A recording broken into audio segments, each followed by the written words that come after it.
Bonjour à tous, je vous prépare cette troisième vidéo en ce dimanche des rameaux ensoleillé, même si c'est un dimanche des rameaux sans rameaux cette année.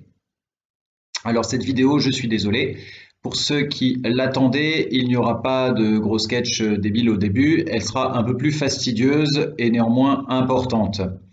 J'aborde donc la préparation pratique de la célébration de votre mariage. Cette vidéo concerne aussi bien la préparation d'une célébration de mariage avec bénédiction nuptiale, même s'il n'y a pas la messe, que pour une part, ce qui est propre aux messes de mariage. Nous retrouvons la structure de la célébration tout entière. Mes explications se feront en 6 points. Premier point, le choix des lectures pour la liturgie de la parole qui est en jaune. Deuxième point, le choix des musiques et des chants, aussi bien pour les parties communes en jaune que pour ce qui est spécifique au mariage en rose. Troisième point, 2 prières que vous aurez à rédiger. Quatrième point, quelques aspects rituels propres au mariage. Cinquième point, des aspects spécifiques à l'Eucharistie lorsqu'il y a la messe lors de votre célébration de mariage, notamment les chants. Et sixième point, quelques aspects à propos de ceux qui interviennent, notamment vos témoins. Tous ces éléments, vous les retrouverez dans notre fameux fascicule « Notre mariage à l'église de fête et saison » avec sa magnifique couverture très à la mode années 80. En commençant à la page 6, vous retrouverez le déroulement de la célébration, sa structure, etc.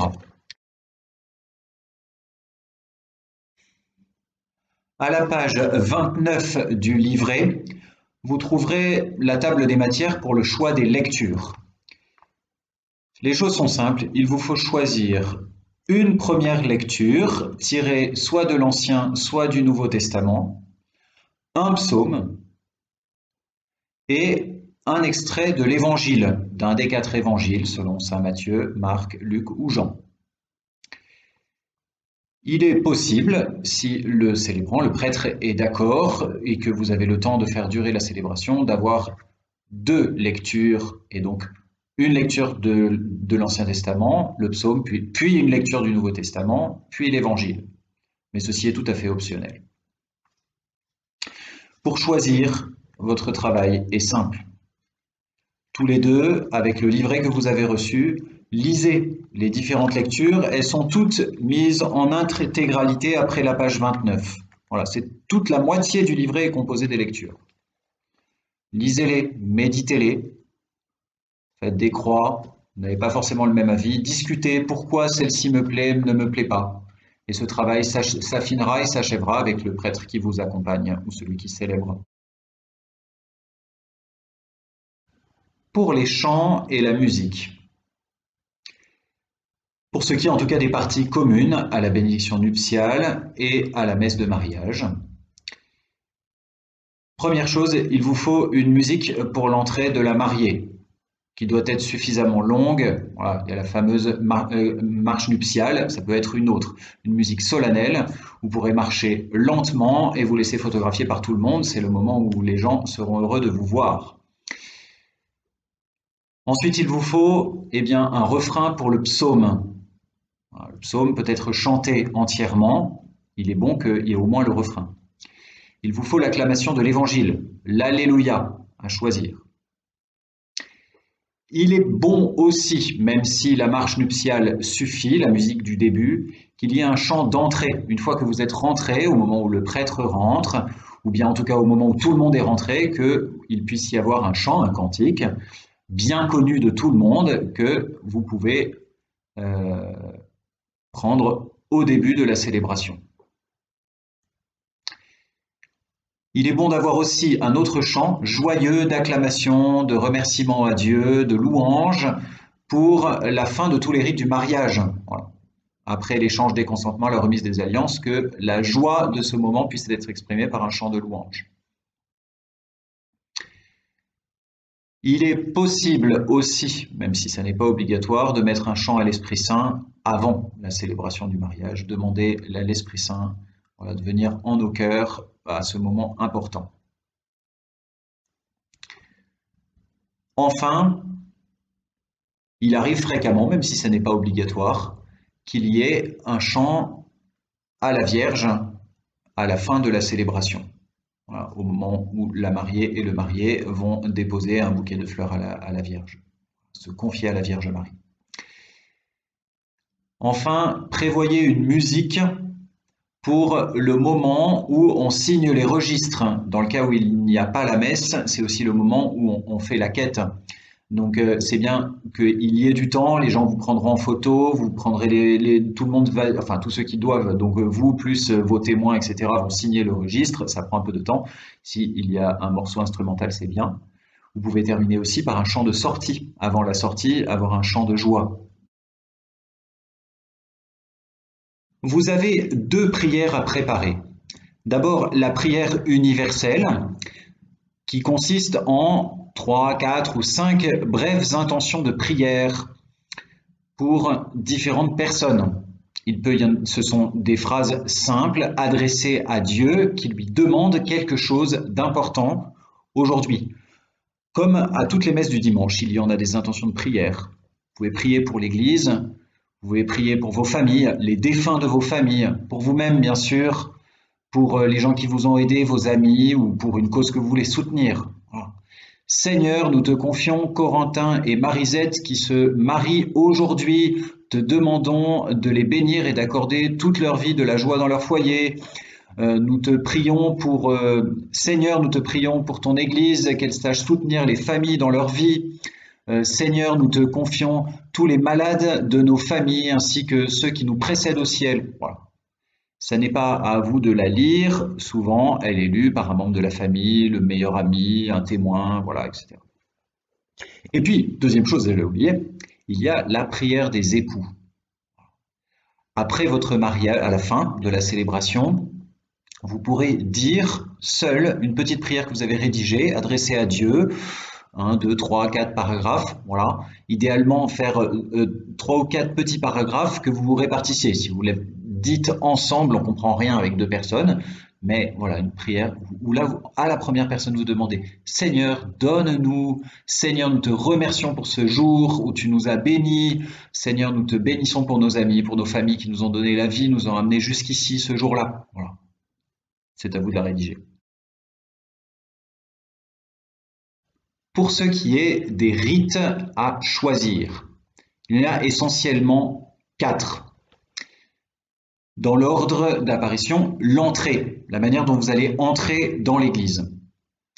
Et ensuite, il y a le dialogue initial, après l'homélie, au moment où le mariage proprement dit va commencer, l'échange des consentements, quand vous scellez votre union, et la bénédiction nuptiale, c'est une grande prière que le prêtre prononce sur vous pour bénir votre mariage. Alors d'abord, la manière dont on rentre, voilà, il y a globalement 2 possibilités. Soit c'est le fiancé puis la fiancée qui rentre en premier, et puis ensuite le prêtre rentre avec les enfants de chœur, etc. Soit le prêtre rentre avec les enfants de chœur, puis ensuite c'est vous. Donc, soit dans l'ordre cortège nuptial, procession liturgique ou procession liturgique, cortège nuptial. En fonction de qui est là, est-ce qu'il y a des servants ou pas, la taille de l'église, la disposition, voilà, ça c'est à voir en fonction un peu de votre célébration. Voilà, parlez-en avec le prêtre qui va célébrer votre mariage. Ensuite, pour le dialogue initial, il n'y a pas 36 formules, hein, il y en a 2. Il y en a une où le prêtre s'adresse à vous et vous répondez au fur et à mesure, qui est la formule la plus classique. C'est la première formule que vous avez à la page 13 du livret. Et puis la deuxième formule, c'est quand on a un peu du mal, ça va plus vite, on dit tout d'un coup et puis on dit oui, voilà, quand les gens sont un peu paniqués. Bon. Pour l'échange des consentements, de même, le choix est entre des formules assez simples, monsieur dit tout, puis madame dit tout, ou bien des formules plus dialoguées. Voilà, il y a un dialogue entre le fiancé et la fiancée qui s'interpellent l'un l'autre. Vous trouverez ces différents choix aux pages 14 et 15. Alors la 4e formule, c'est pour les personnes globalement analphabètes, donc normalement c'est pas pour vous. Ensuite, il y a la bénédiction des alliances, mais ça c'est le prêtre qui le fait, donc c'est plutôt à lui de la choisir. Et puis la bénédiction nuptiale, alors là il y a un vrai choix à faire avec le prêtre et vous, en fonction de la situation. Voilà, donc ça, je n'en parlerai pas maintenant, il faut vraiment le faire dans le dialogue avec le prêtre qui célébrera. S'il y a la messe pendant votre mariage, cela va vous demander d'ajouter quelques chants. C'est tout simple et logique. Il vous faut ajouter ce que l'on appelle l'ordinaire de la messe. Pour un mariage, il n'y a pas de Kyrie, de Seigneur prends pitié, contrairement au dimanche ou à une messe quotidienne, parce que cela montre que juste avant le mariage, vous vous êtes confessé, en fait, tout simplement. Donc, le premier chant de l'ordinaire est le Gloria, le gloire à Dieu. Il vous faut choisir un gloire à Dieu chanté. Et puis ensuite, les pièces pendant la liturgie eucharistique, donc une musique ou un chant pour l'offertoire, le moment où on amène le pain et le vin, et où on fait la quête. Le Sanctus, Saint le Seigneur, l'agneau de Dieu, Agnus Dei, juste avant la communion, et puis un chant pour la communion lui-même, une antienne de communion. C'est tout, rien de très compliqué. Les rôles à prévoir, à distribuer. Ce qu'il y a nécessairement, eh bien, c'est qu'il y a un fiancé et une fiancée. Ça tombe bien, vous êtes là ce jour-là, enfin j'espère. Il faut un cureton, ok, un prêtre, un diacre, ok, bon d'accord. Vos parents, c'est pas mal. Traditionnellement en France, eh bien, le fiancé arrive au bras de sa mère. Son père accompagne la mère de sa fiancée. Puis ensuite, le père de la fiancée accompagne sa fille. Voilà, c'est le mode traditionnel. Après, évidemment, les séparations, les deuils familiaux peuvent faire que vous allez adapter de base. Deuxième étape de base, ce sont vos témoins. Alors, ça sert à rien d'en avoir 35 000 chacun, parce que 35 000, aucun ne se sent responsable. C'est bien d'en avoir 1, 2, 3 par personne, max. Après, vous faites comme vous pouvez. Voilà. Ceux-là, leur rôle est simple, ils se tiendront près de vous au moment où vous échangez vos consentements. Mais ils n'ont rien de compliqué à faire. Voilà. Simplement, il faudra les asseoir juste derrière vos parents, assez proches. Ensuite, il vous faudra trouver parmi vos témoins, votre famille, etc., quelqu'un qui chante. Alors, s'il n'y a personne, vous pouvez très bien payer quelqu'un pour le faire, ça existe, renseignez-vous. Éventuellement des musiciens, un organiste s'il y en a dans la paroisse. Il faudra quelqu'un qui s'occupe de mettre les CD ou la playlist s'il y a besoin de mettre de la musique enregistrée. Quand il n'y a pas d'orgue, etc., on est bien obligé de faire comme ça, même si c'est de la musique en boîte. Il vous faudra aussi prévoir des gens pour chacune des lectures, sauf l'évangile, puisque c'est le prêtre qui le fait. Donc la première lecture, l'éventuelle deuxième lecture, quelqu'un qui lit ou chante le psaume, quelqu'un qui lit, un ou plusieurs personnes qui lisent les intentions de prière universelle. Et il vous faudra aussi prévoir, ça c'est pas mal, s'il y a des grands enfants ou des ados, qu'il y ait quelques garçons qui viennent bien servir, même s'il n'y a pas la messe, qu'il y ait un ou deux servants, c'est pratique pour tenir le livre au prêtre, le micro, etc. Voilà, et puis en plus ça l'occupera plutôt qu'il s'ennuie. Voilà. Les petits enfants, c'est possible parfois de leur trouver quelque chose à porter. Après, s'ils sont pas autonomes et qu'ils font du bazar, ça aidera pas beaucoup. Voilà. Prévoyez aussi un photographe professionnel ou un ami, mais quelqu'un qui est désigné pour cela, ce qui permet de demander aux autres de ranger leur téléphone. Parce que sinon, en fait, personne n'arrive à prier. Et en fait, c'est triste. En fait, on n'est pas là à ce qu'on fait. On est en train de prendre la meilleure photo du monde alors qu'il y a quelqu'un de professionnel pour le faire. Dommage.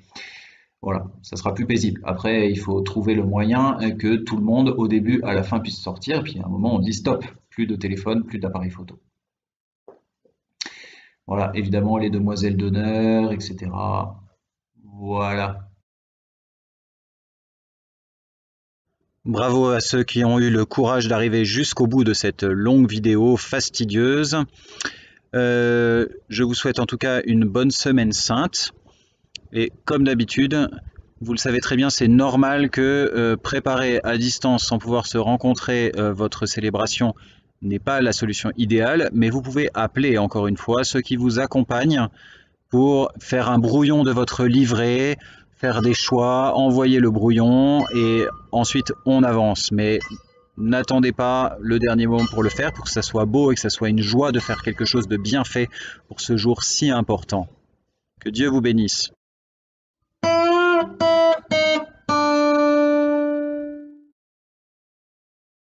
C'est l'histoire d'un missionnaire qui part sur une île remplie de sauvages. Et alors il se fait attraper par une tribu cannibale.